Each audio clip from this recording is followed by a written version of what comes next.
Welcome to the Bitcoin Infinity Academy, brought to you by the Plan B Network and Bitbox. This is our course on sovereignty through mathematics, my first book. And this chapter is called Hodling On, I believe. I'm here, as always, with Luke the Wolf. I'm Knut Swanholm, by the way. And I'm here with Luke the Wolf. So, good morning, Luke. Good morning, Knut. Good to be here. I do believe, in fact, this chapter is called Holding On, but I think the typo is in a mental direction or a literal direction, something like that. Yeah, it's holding on and not hodling on. Yeah, there's a typo in the book, or the typo was in my, or there was a say O, or whatever is that, the pronounce O. Is that? I don't know, an attempt to use the anti-typo. The first one was a typo. Yeah, it's all in line with the overarching big plan, and everything's meticulously planned here. God's plan, yes, absolutely. Yeah. I believe we get into the story, right, of the term hodling at some point. Yeah, we do. And the history of that. Very good, very good. All right, well, before we get into it, just a reminder that if you'd like to get involved with the Academy, check out our Geyser page, geyser.fund/project/infinity, for all the details about how you can join. We have a Telegram group where we discuss all of the episodes, and you can join the live recordings if you like, ask us questions, all this and that. So check out the Geyser page for more information. Otherwise, this chapter is released for free on Nostr, so go over there. The text is freely available. You can read along with us. And anything else to add, Knut, before we dive in? Not really. Looking forward to discussing the ideas in this chapter with you, Luke. Very good. Likewise. And with that, let's get into it. Holding on. In the old days, we Scandinavians had to save in order to prepare for the long winter. We chopped wood and salted meat in order to survive. In our current age of consumerism, however, we've forgotten all that, and we pilgrim to the shopping malls as much as everyone else. No one seems to even have a savings account anymore. Interest rates are low, and we're told to borrow and spend as much as we can. We're bombarded with advertising for loans, mortgages, and financial services on a daily basis. Why? Because of our inability to understand the nature of money and its mechanics. Inflation is the underlying force that makes us squander rather than save. Inflation hinders us from reaping the fruits of our labor whenever we see fit, and makes that very fruit rot. Bitcoin reverses the rotting process and provides us with a means of transporting the value of our labor not only through space, but also through time. Knut, what did you mean by this? This is a paragraph about inflation and how bad inflation is. Moreover, this is sort of in line with the theories and Hans Hermann Hoppe book I really like, called, I believe it's called A Short History of Mankind, or something like that. Maybe I'm mixing it up with another book, like maybe it's Brief History or something. It's The History of Mankind from an Austrian Perspective, anyway, which is a book he got a lot of critique for. And I think he was even kicked out of the university because they thought he was racist. Because he said basically what I'm saying here, that in Scandinavia we had to prepare for the long winter. And he's alluding to that in countries where you don't have to prepare long-term stuff, people have a higher time preference, and therefore their civilizations don't grow as advanced as those on more northerly altitudes or latitudes. The harsher the climate you grow up in, the more long-term low time preference you have, and therefore if your civilization survives that is, you come out the other side a more advanced civilization. I don't know. Do you have any thoughts about that, Luke? It's a interesting theory, of course, and I mean, I doubt it's true in absolutely every case, but the grain of truth in there is something like, it's not just about the northernness or the winter. I don't think it's about that need to prepare. Like, for example, societies that had to develop agriculture in order to advance. This is something that is the flow of the seasons and needing to stockpile for the future, needing more resources than just what hunting and gathering can provide, and that leads to agriculture, and agriculture requires thinking on annual cycles, this and that. So I think the phenomena stands, but I certainly am partial to the idea that the colder climates forced a certain type of adaptation and making that grow. But I don't think anyone would suggest that the Roman Empire, for example, got that way because it was cold.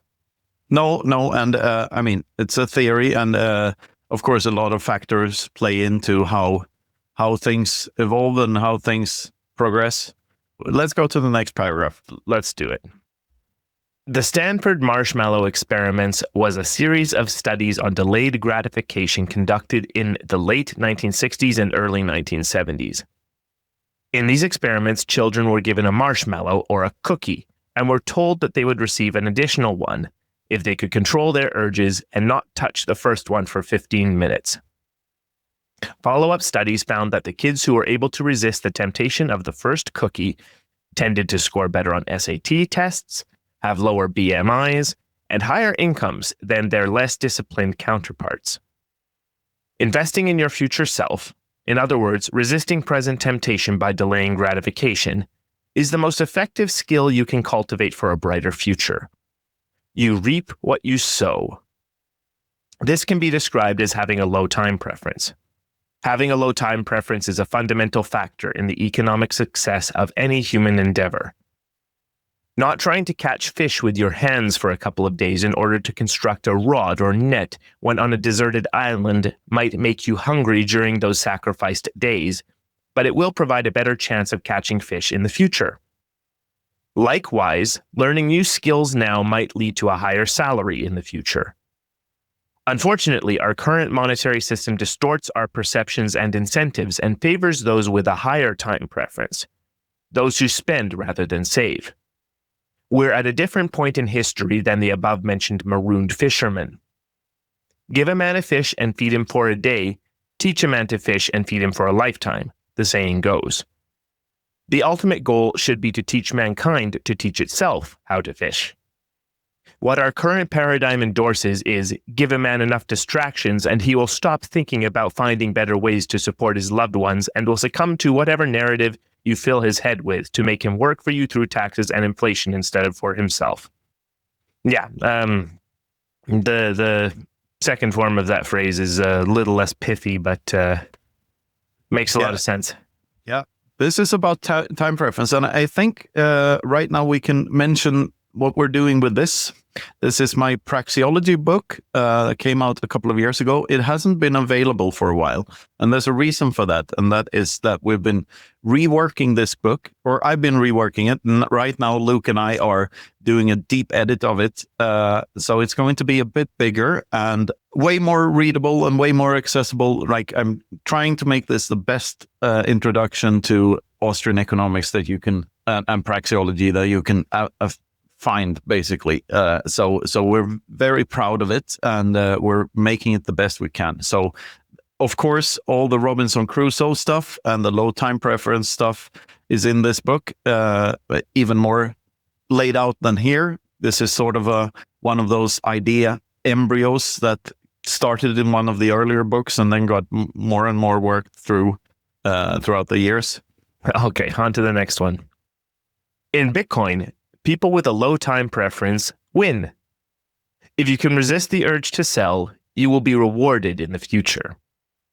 The Bitcoin community refers to not selling as hodling, which originated when a BitcoinTalk.org forumer named GameCube misspelled the word holding in a now famous post titled, "I am hodling."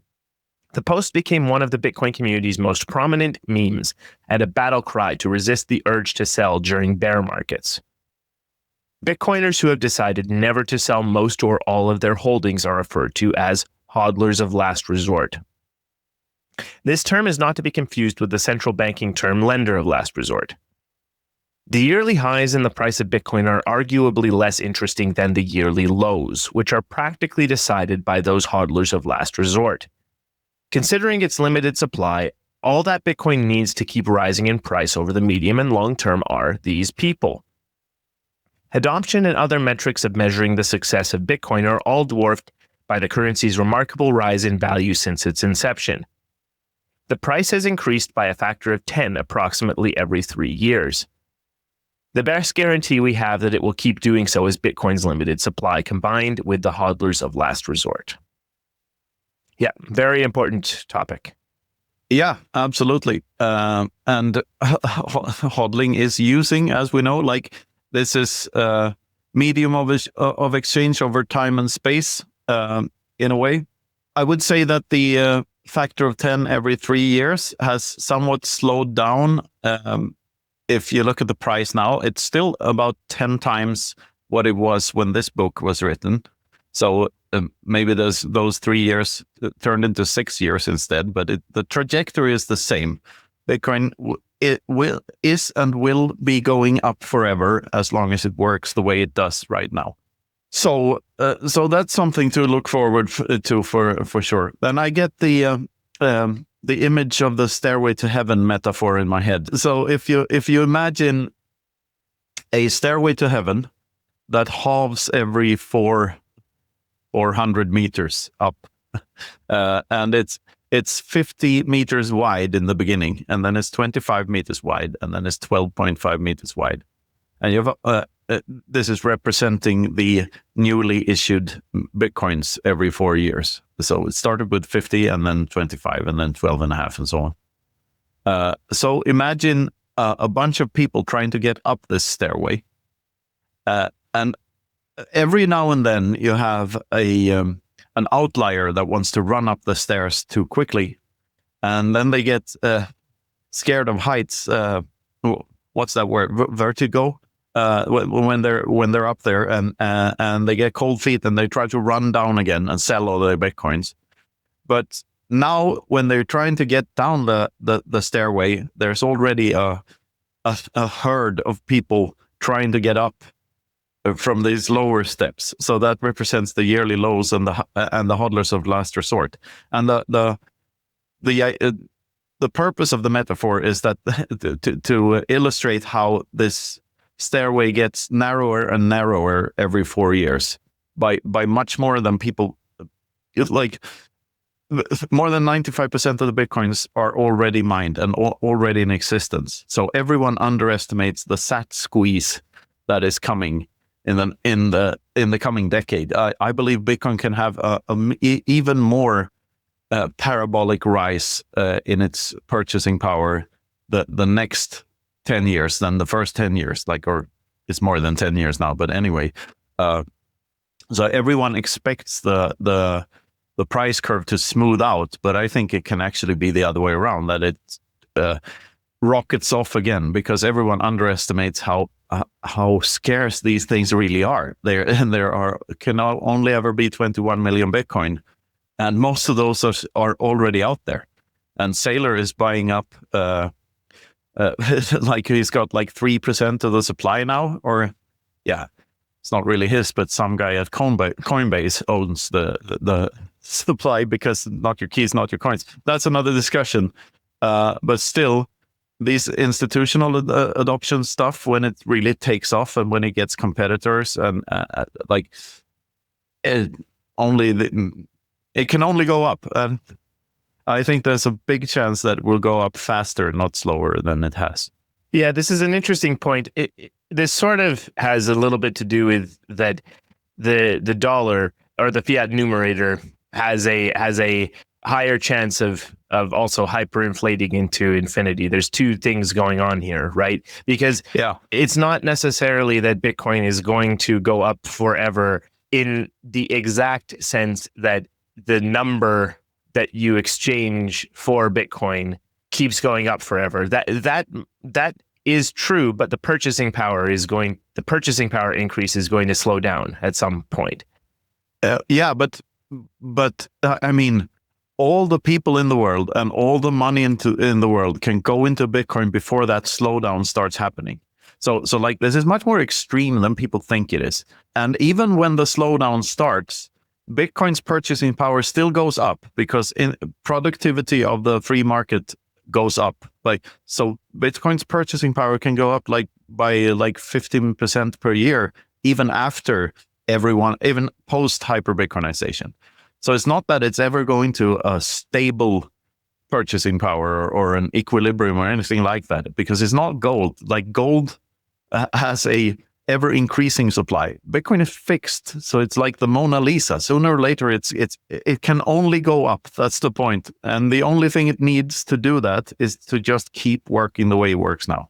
Yes, and well, I think the thing to remember here though is that it's not like Bitcoin has a million X in it because Bitcoin already has a certain percentage of the store of value market, so to say. Even if it does get everything, like just tempering expectations a little, we probably have 3 orders of magnitude in us before things really start to slow down in terms of purchasing power. What was Jeff Booth's latest calculation? So like he took the entire store of value markets, except for Bitcoin, and he ended up with a Bitcoin price around what was it, $4.5 million per Bitcoin? Yeah, that sounds right. And I mean that math makes a lot of sense, right? Like if you go back in the orders of magnitude, 450,000 for like that's a 100x, right? Yeah. That's not a million X, you know? No. And a million X, might take a million years, but a million X is there too. Like if you just extrapolate this into the future far enough. And who knows, like it's so hard to imagine what a world on a Bitcoin standard would look like, where you have a totally free market with sound money and it's global. What that means is like the pace in which things get better in such a world, especially when you have like the internet and AI and stuff on top of that, it's just unimaginable for humankind to. It's basically a zero cost everything. It's basically like, well, maybe land costs a bit, but every all the things they're practically free already. Like the production cost of an iPhone is $10. Already, and we pay much more than that, but the production cost to Apple is $10. So everything is like going to zero marginal cost, and already the GPS is free, the flashlight is free, the calculator is free. All of that is already in the phone. So like I think that these things are so hard to think about because of first of all how fast technological progress happens, even in a handicapped free market, and how handicapped the free market is. Like with more than 50% taxes in every country, inflation in every country, like we have no idea how good the world could be, like how awesome everyone's lives could have been hadn't we had all this fucking interventionism everywhere. You know, I think this is a really interesting idea that maybe the million X is from you get a 100X from literally literally Bitcoin taking up the store of value market and that's the number go up, but everything else is the number go down, right? The effects of adopting the Bitcoin system is going to increase the deflationary nature. So it's the Jeff Booth hypothesis. And even the dollar is deflationary if your denominator for pricing dollars is megabytes. You know what I mean? Right. Yeah. Right. So, and these are all things that you can take into account. And this is one of the things that just kept on blowing my mind about Bitcoin here in the early books, and still does. Like I can't like imagine. I do think everyone on Earth is underestimating the power of this thing. Like it's so powerful. It's insane. Lots of good and interesting points hidden in this paragraph here. So on to the next one. In the Bitcoin space, and even more so in the cryptocurrency space on the whole, there's a lot of talk about usage and adoption. We're shown metrics of trading volumes and merchant acceptance, and we're led to believe that these correlate with the short and long-term value in one way or another. While there may be truth in some of these theories, the most basic function of a deflationary asset is overlooked and rarely mentioned. the elephant in the room, so to speak. The best use for a commodity as scarce as Bitcoin is not to spend it or even to trade it, but to save it and hold it for as long as you can. By doing so, you limit the number of coins in circulation. The more people that do this, the harder it will be to come by and the higher its price will be.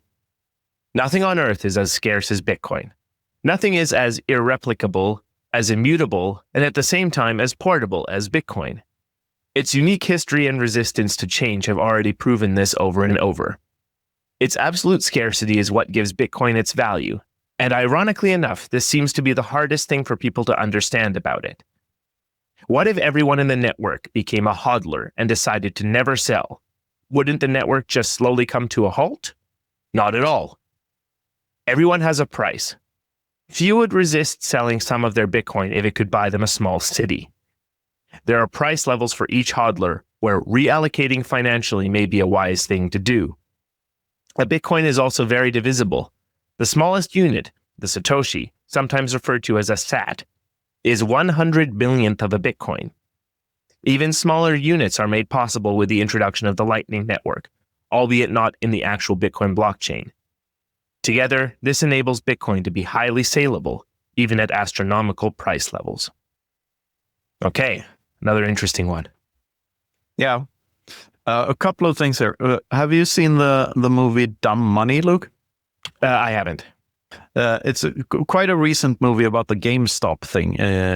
You remember that when the GameStop stock went up, and there was a culture among day traders online that to not sell, and Hodl was a meme in that in the bull run of GameStop a couple of years back. And the movie is basically about how the app they were trading on was called Robinhood, and the GameStop stock just kept going up because everyone refused to sell it. And they were planning to do so indefinitely, but then some hedge fund manager who was losing a lot of money off of this, in the movie played by Seth Rogen, they forced Robinhood basically to stop the trading, and forced people to start selling off. And then, of course, the price tanked. And I watched that movie, and I thought to myself, Bitcoin can do this forever. Like, all of it. You can actually have forever go up by just hodling and refusing to sell. You can do the GameStop thing on Bitcoin in perpetuity. And it's just a matter of time before people realize that is the fact. And then you get hyper Bitcoinization. There's no way out of it. Like, how would that not happen in such a scenario? And that just blows my mind also. And in the movie, there are so many hints at, like, there's so many artifacts of Bitcoin culture, hodling being the biggest one, of course, but other stuff too, like we're never selling, and I think even have fun staying poor is in the movie. So like it, and I recommend the movie. It's sort of like a big short for our day and age. Is maybe not as good as The Big Short, but still it's worth watching, and worth watching especially with Bitcoin in the back of your head, like thinking about these things. Yeah. The GameStop saga is very much a interesting parallel to Bitcoin, and yeah, as you say, sort of a little bit of this. It would have been nice if Bitcoin was the mechanism they were using, but at the same time, I think the GameStop saga was very much a good thing that happened, and the people participating in it were also doing a good thing. There are parts of the monetary system as it currently exists that are enabling extremely shady things, such as these hedge funds that short a certain stock and then they manipulate it through various other means. Robinhood shut down the app, shut down the trading, and yeah, the whole story is just crazy. And well, I certainly hope that a few hedge fund managers lost everything, because they deserve to. Yeah, and but still, it's unstoppable if it happens on Bitcoin. It truly is. Well, exchanges might shut down and stuff, but you can still buy Bitcoin from other people, like, and you can do this forever. Yeah, it's funny that whenever there's a big price increase, there's a conspiracy theory or whatever that Coinbase intentionally has problems, because Coinbase tends to always have problems when there's a massive volume spike and price increase, which is just a good argument to use other methods of exchanging your Bitcoin. Not your keys, not your coins. Get your coins off of the exchanges, and definitely never sell your coins to an exchange. That's even more crucial. Then they end up in these institutional bullshit things. They should be in the hands of the people, these Satoshis. Like that's their purpose. So don't sell to an exchange. Sell to another person. Buy something for your Bitcoin. Like use them the proper way. There's another thing about this paragraph, by the way. And it's the difference. This is something I've had many interesting conversations about, most of them with Max Hildebrand. And it's about the difference between saving and hodling. Because as Mises tells us or teaches us, deliberate inaction is also an action. So saving is a deliberate action. It's purposeful behavior. It's human action. Like, so you decide to save, and the reason you save is you save up for something later. It's delayed gratification. It's not non-gratification. So you saving implies that you're planning to sell at some point. So it's just waiting for a certain amount of time. Hodling can be, but doesn't necessarily have to be. Hodling can be forever. There is a purpose to hodling at least some of your stack forever, because by doing so, you actually reduce the total amount of sats in circulation, and you can thereby do your part. I'm doing my part, like to make number go up forever by increasing the scarcity. And this is just so fascinating to me. Also, inanimate objects can hodl. A rock cannot save money, but a rock can hodl Bitcoin. Like you can put the 12 magic words, engrave them in the rock, and now the rock is the thing that is hodling the Bitcoin. So there is so much here, and like this is why I spend my life writing shit about Bitcoin, because I can't stop thinking about these things because they change everything. Like when money is information, the entire everything about humanity changes sooner or later. It's just that most people are just so early to this and haven't woken up to any of it. The 12 magic words are actually magic. Very good. I think let's continue so we don't get all of the ideas in this one episode. No, yeah, I'm in rant mode today. Very good. Always good to see. What not having sound money has done to us is simply unfathomable. Imagine every person on Earth knowing that every transaction they'll ever make will have a real impact on their future prosperity. We're so used to inflationary currencies that most people don't even realize why sound money is important. We're so used to having a large cut of our income silently taken away from us that we don't even realize how much of our day we spend working for someone else. Wars are funded by inflation. Imagine how many man-hours were put in by people who didn't realize they were actually working for a war machine funded by a corrupt currency during World War II. Every time you use a fiat currency, you legitimize counterfeiting. Every time you use Bitcoin, you promote sound money. In fact, every time you don't use your Bitcoin but save it instead, you promote sound money, because sound money increases in value when the total number of coins in circulation is limited. It all sounds a bit magic and far-fetched, doesn't it? Increased value over time, no matter what happens? Well, that is why many of us so-called Bitcoin maximalists are so excited that we put our careers at risk for this technology. Once you realize what Bitcoin is and what it will do for the world, there is no way of unrealizing it. It really is mind-blowing. Yeah, I think a little bit of we've already covered many of the ideas here. But this is basically, I get mind blown while thinking about this. Even now that we're just reciting the chapter, it's so mind blowing. So and it can't be underemphasized how much damage fiat money has done to the world, because basically you have thievery baked into every single transaction between human beings everywhere. And so you have 5,000 or more of years of history that is skewed and false because someone was abusing the system. Like it's so bad. Like all of human history is could be rewritten from the sound money perspective. Like every single thing that ever happened was influenced by this third party intervention that is inflation, and it's all theft. All of it is insincere. All of it bakes lying and thieving into the very base layer of humans interacting with one another. Now, imagine how good the world could have been without that. Like, that's the promise of Bitcoin. Yes, I agree. But the counterfactual is always a difficult thing, right? Maybe the world needed to be exactly the way it was to produce Bitcoin. Yeah, absolutely. We cannot know about the other timelines that could have happened. We only live in the one we actually live in or find ourselves in. So like, there's absolutely something to that. Yeah. Then again, we wouldn't have needed Bitcoin if people could resist the money printing button on the money printer. So there's that. Gotta love it. It's a great chapter. Let's continue.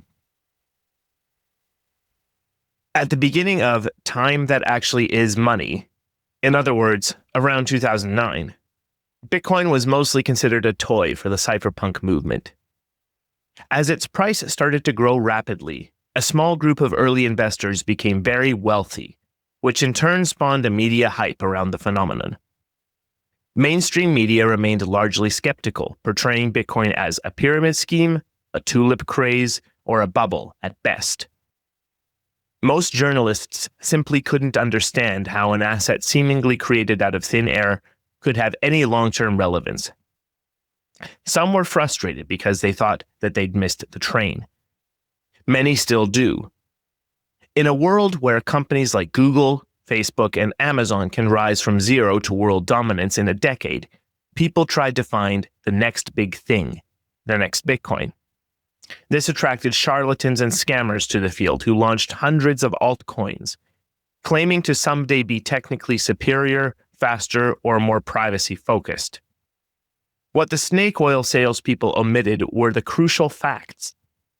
Their new coins and tokens were not decentralized, and therefore neither immutable nor censorship resistant, did not have a fair distribution, and so on. What most people still don't get is that if Bitcoin doesn't work, nothing will. This is humanity's best shot at sound money. It is also, very likely, our only shot at it. So again, the one-shot principle, basically. Yeah.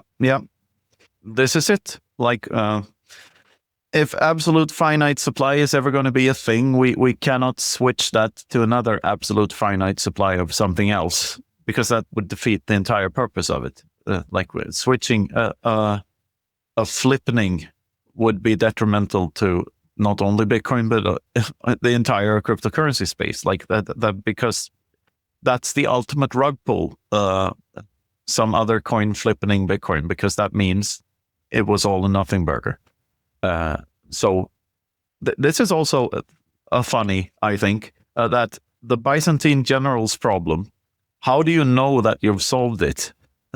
Like, Bitcoin seems to have solved it, but you can never absolutely, you can never say for with absolute certainty that Bitcoin will survive forever. Like, so is it solved? Who knows? And it's the same thing with the ossification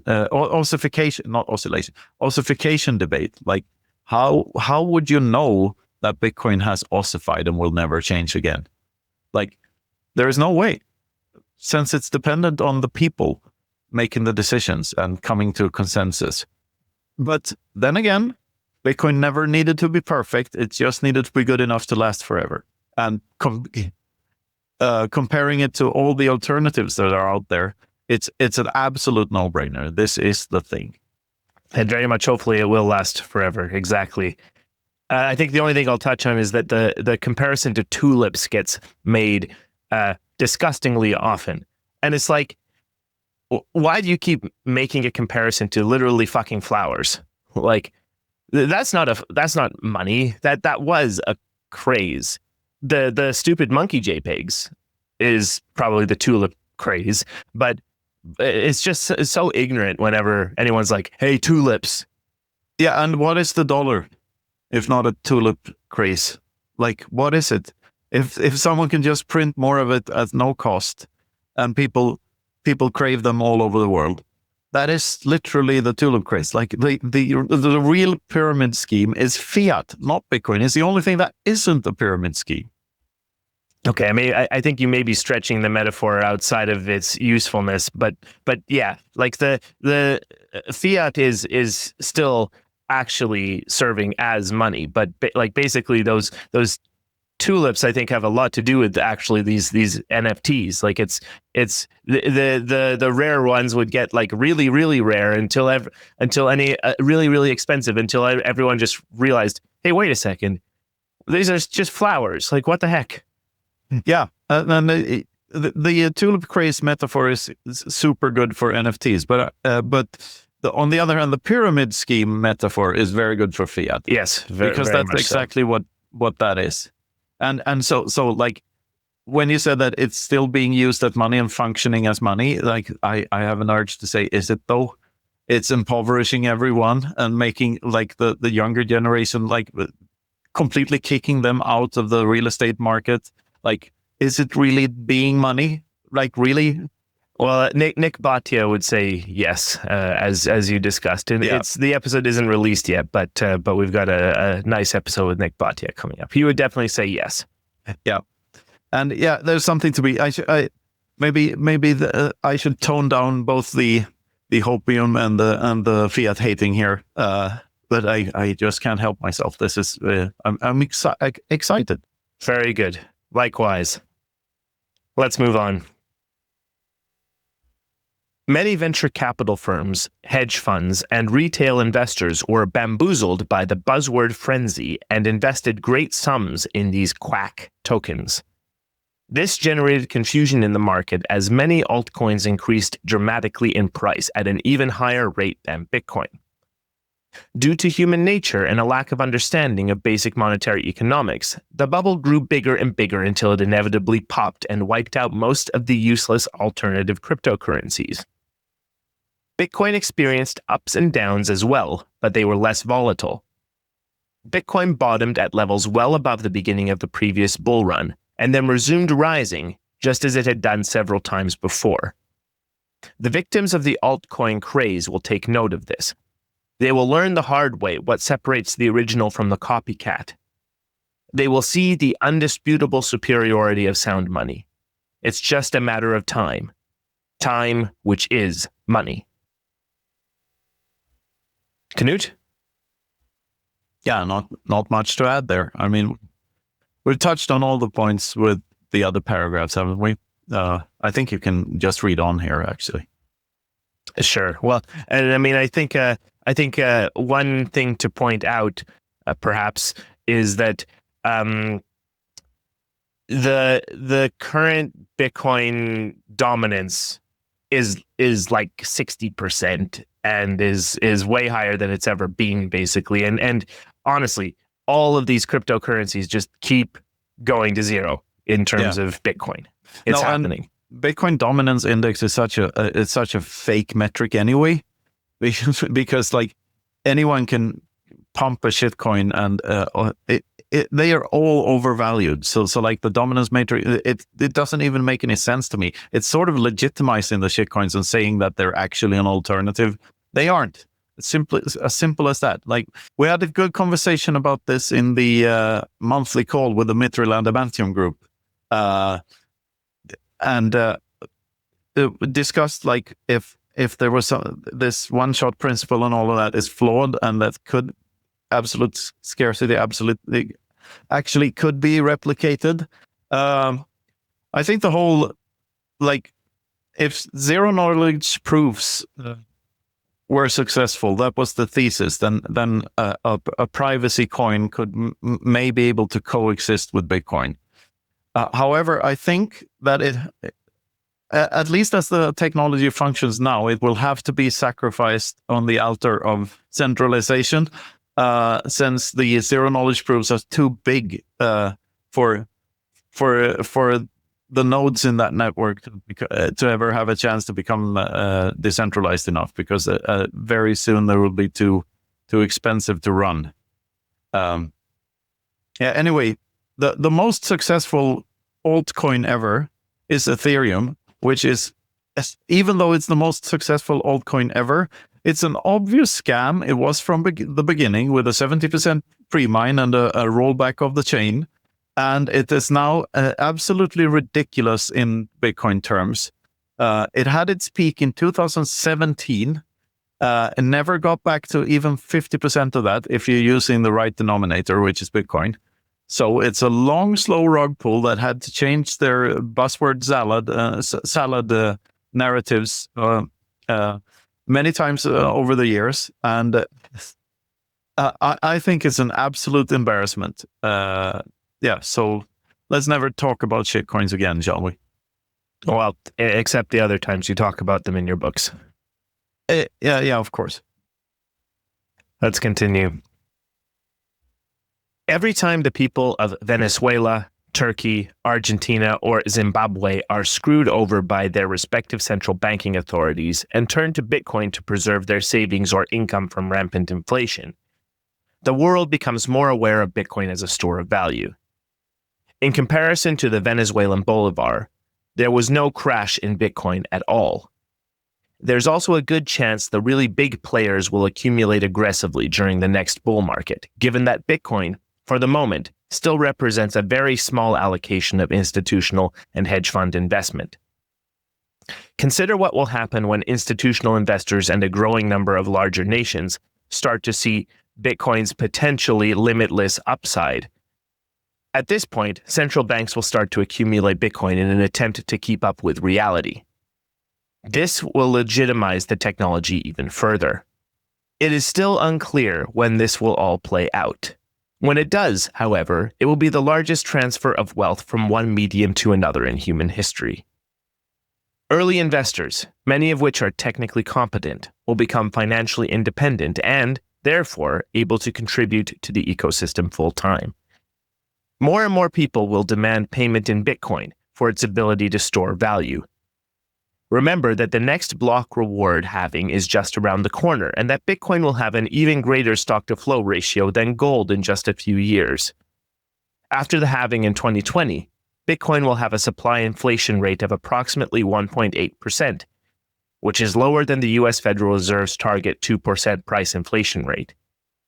It is important to remember that Bitcoin is still an experiment. Should the experiment work, however, hyper-Bitcoinization is just a matter of time. Yeah, and I mean this was 2 halvings ago now. And still true. Even more true. This is before all the lockdown bullshit. This is before, like, in 2021, $21 million were printed per Bitcoin mined. I just think that number is mind-blowing to me. To me, that says that $21 million for one single Bitcoin is probably a low price within our lifetimes.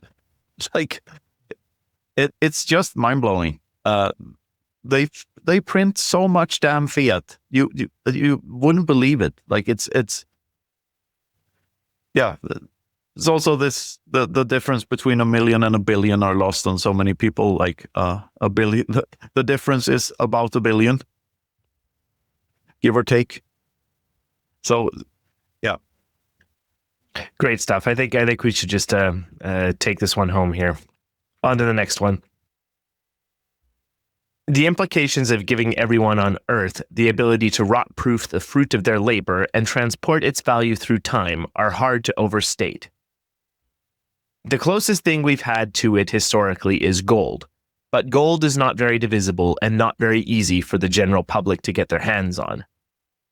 More importantly, gold is not absolutely scarce. No one knows how much of it there is left buried in the Earth's crust.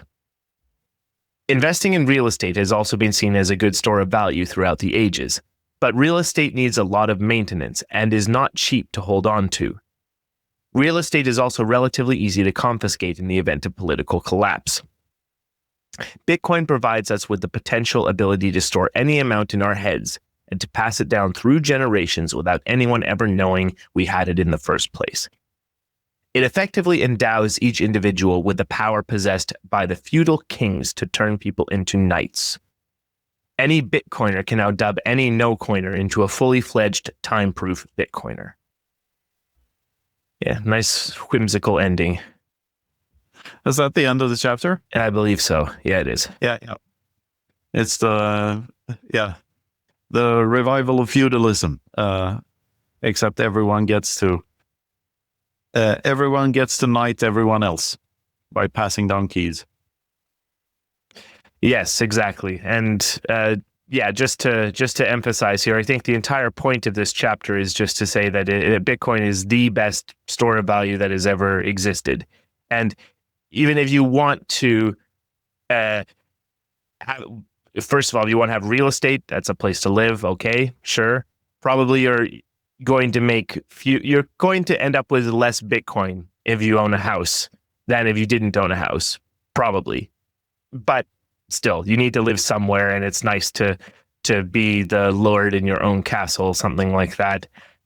There's also people who hold gold as well as Bitcoin, and maybe temporarily gold outperforms Bitcoin under some time frame, but those people are also probably losing out on Bitcoin as well.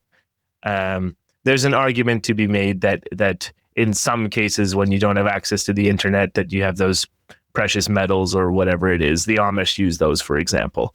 But still, ultimately, they are not as good stores of value as Bitcoin. That's, I think, the point of the chapter. Yeah, and also, like, as I point out in the chapter, Bitcoin is still an experiment. Like this, like if it keeps working the way it does, if the mathematics hold up, then there's no reason that this couldn't be generational wealth for a ton of generations to come, and that this is by far the best investment you can have. Having said all that, like holding Bitcoin or hodling Bitcoin is your responsibility. You are the risk. Like if you knock your head into whatever and lose your memory, then all the Bitcoins are gone. The house you own is not. So like there is a point to diversification from many angles. The big one being that Bitcoin is risky for different reasons than why real estate or stocks or bonds or gold is risky. But Bitcoin also comes with its own risks. Very good summary. Yeah. And don't forget to brush your teeth, and don't forget to spread the word about this thing and talk to other people about it, because we like quality listeners over quantity, but we like quantity too. So like if you can bring some more good people in here, we'll appreciate that a lot. And looking forward to seeing you all at some of the conferences. And if you're in the Mithril Adamantium group, we'll make sure that you get the special treatment in Helsinki and wherever as well. Perfect. With that, I think this has been a absolutely roaringly fun episode. And so thank you for listening. And this has been the Bitcoin Infinity Academy. Goodbye.